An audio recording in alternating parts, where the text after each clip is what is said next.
Hey Naomi, let me ask you something. What is your superpower? Never give up. Okay, and what is Sonia's superpower? Always try one more time. Hi all. I just watched a video on the many failures experienced by those before us who tried to invent flying machines. And I thought it'd be worth sharing just my sort of learnings and my experience of the importance of never giving up.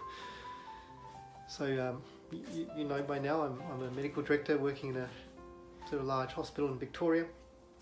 At one stage there was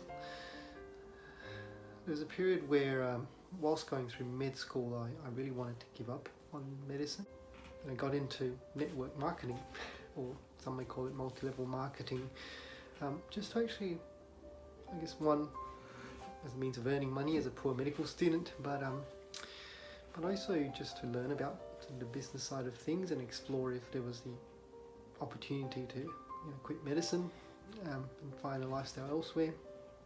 Reflecting back, yes, I did a lot of those things and I actually learned a lot from network marketing, but perhaps the biggest learning was that sometimes the fruits of our labour are often only going to bear fruits if we persist at something and don't give up. Perhaps success is often just around the corner, and often people quit too soon before they've actually experienced the success. And what I didn't know was that, look, once I graduated, the income would be reasonable as an intern.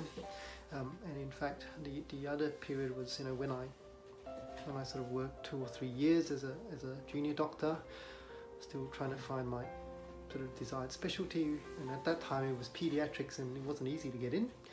And I again toyed with the idea of sort of giving up medicine again and pursuing other opportunities. But luckily I found medical administration as a specialty that was sort of interest to me, and I persisted, and I sort of continued my study and finished my specialty training.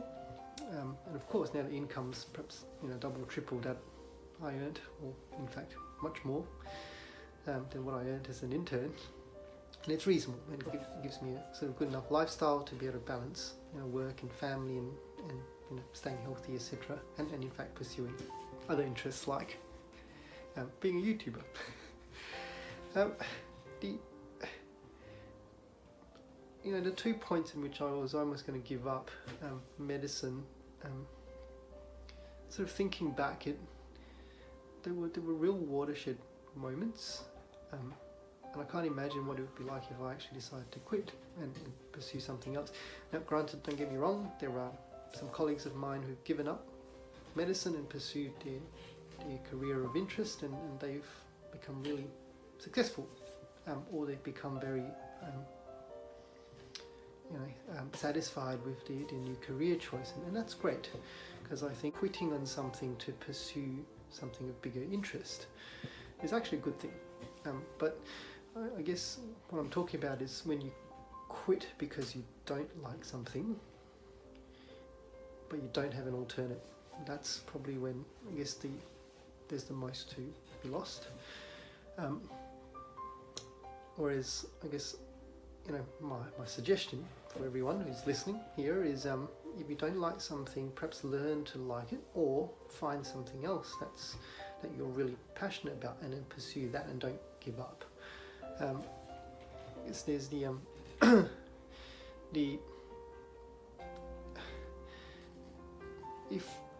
if you quit because you don't like something, you'll realize that you will keep quitting when you do the next thing and you find that you don't like it, and you find the next thing and you find that you don't like it, and it doesn't feel like it's going to be a satisfying life journey if you just keep quitting because you don't like something. Perhaps it's worth reframing it to think about, well, actually I am pursuing something because I'm really interested about it, and I'll keep pursuing it because I've decided that that's what my interest is. and it's actually quite certainly quite well, because if you keep your sort of eye on the end goal, then whenever you see obstacles along the way, you will actually just treat them as, you know, just one hurdle that you need to get across before you get to the next phase or the next milestone, etc. And it's really fascinating because I actually just watched a TED talk. We talked about how, you know, when we play Super Mario, we tend to just focus on the end game, which is to save the princess, you know, from the castle, and then every time we jump into a hole or end up getting sort of eaten by the monster, we just remind ourselves that, well, actually, you know, the next time we're not going to do it, but then we restart again and keep going. You don't really decide to quit halfway, because it's, you know, it's just another learning where you just remember to avoid doing that the next time, and it's actually a useful mindset to adopt. I do distinctly remember when I started changing my mindset, and where I stopped viewing the barriers or hurdles that I faced as deal breakers, in a sense. I just viewed them as hurdles that I just need to figure out how to overcome. And it's served me really well, because you know, then you kind of sort of focus beyond the barrier, you focus on the end game, whereas previously, before my mindset change, I was actually just focusing on the obstacle in front of me, and actually just saying, well, you know, why am I not good enough to overcome this hurdle, or maybe I'm just not good enough, not cut out to be a pediatrician, for example. Maybe I'm just not cut out to be a doctor, and in fact, with my New Year's resolution this year to learn how to use YouTube and sort of reach out to people I wouldn't otherwise reach out. The other sort of part of this resolution is to learn how to be persistent and persevere. Because you know, I've watched some videos of certain sort of YouTubers who've been really successful, and they've, you know, really reached and touched millions of people. And I've kind of watched how they began, and you know, all of us, I think all of them began badly. You know, it was just the first few videos were just bad, and they just persisted, and they got better and learnt along the way. And I'm hoping to be able to go through this journey too, and hoping that, you know, as I become more persistent, I will be able to reach out to more of you over time. I've also watched channels of people who haven't been persistent. You know, usually they get really inspired at the start, they want to make YouTube videos, and then they stop after a while and the channel dies, and I'm hoping that that's not going to be me in a year or 2 years time. So fingers crossed, in a year's time I'll come back and look at this and I'll say, well, actually I've you know, progressed.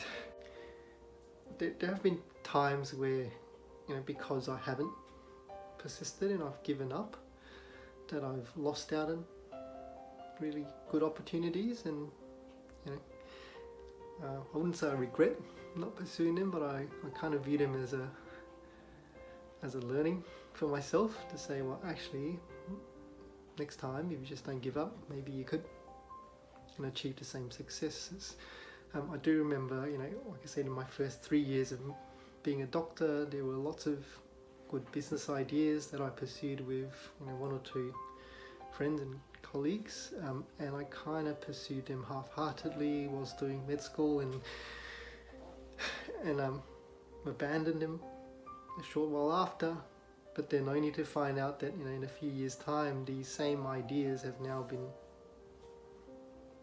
you know, executed by other people, and these ideas have now blown up to become really big concepts. For example, the sort of food delivery business, before it even became popular, you know, we were already talking about it. The medical appointments booking, online booking softwares like Health Engine and that sort of stuff. You know, we toyed with that idea and just sort of gave up halfway. Childcare businesses, because my wife studied early childhood education, we haven't really pursued that. but then you now see good examples of how big childcare franchises are doing well. Lots more, but again, you learn, and going through the same learning journey as well. So coming back to my journey as a YouTuber, as I speak now, I've done 2 videos, and my first video probably only has about 40 views, and my second video only has about 20 views. And I must admit, it is confronting when you spend time making videos and you realise that nobody's watching them, nobody's interested. And in fact, you look at your own videos and you think, oh my god, it's so awful, or why did I do that? And then there's lots of doubt as to, well, actually, I've already got an existing sort of work reputation. People know me as one thing professionally, and then others know me as something else sort of personally. My Facebook page is sort of a mixture of professional and personal, and I haven't shared my sort of YouTube journey or declared my YouTube resolution with them at all. Perhaps because there's a fear of just looking stupid or looking silly or being made fun of. But I guess that's all part of the journey, isn't it? That's I suspect all the really successful YouTubers out there have been through the same thing, and have just figured out how to overcome this hesitation, this self-doubt and all that sort of stuff, and I suspect I'll go through the same thing too. It's incredibly awkward. I keep saying that, every time I speak in front of the camera, just you think you sound awful, you think you look awful, and you think the stuff that you're saying is just rubbish. But perhaps it's not. Perhaps there's a lot to be gained from someone out there who just needed to hear that from you, and so hopefully some of you are touched by it. If not, that's okay, because it's a learning journey for me anyway. So of course, never giving up is not it's not innate. My firm belief is that it actually comes with practice. And look, your mind's like a muscle. You just got to keep practicing good habits. And practicing not giving up is a learned skill. It just takes time. I do remember before my mindset changed, every time I met a hurdle, I'd say, my language or my internal thoughts would always be, well, I'm such a failure. I'm not good enough, or why is everything working against me? Why do other people have more luck than I do? But over time, I've learnt how to practice even changing my language to myself, to others as well, but also the way I think internally in my head. And nowadays, when I start seeing failure, I keep thinking, okay, what am I learning out of this, so that I can do better the next time? Or rather than saying what went wrong, because the wrong implies failure, implies blame, you say, what is the opportunity for learning? And I found it makes a real huge difference. And in fact, nowadays I can kind of figure out where a person is in that sort of learning and growth journey just by listening to how they talk, or how they sort of address a failure, or how they address a hurdle.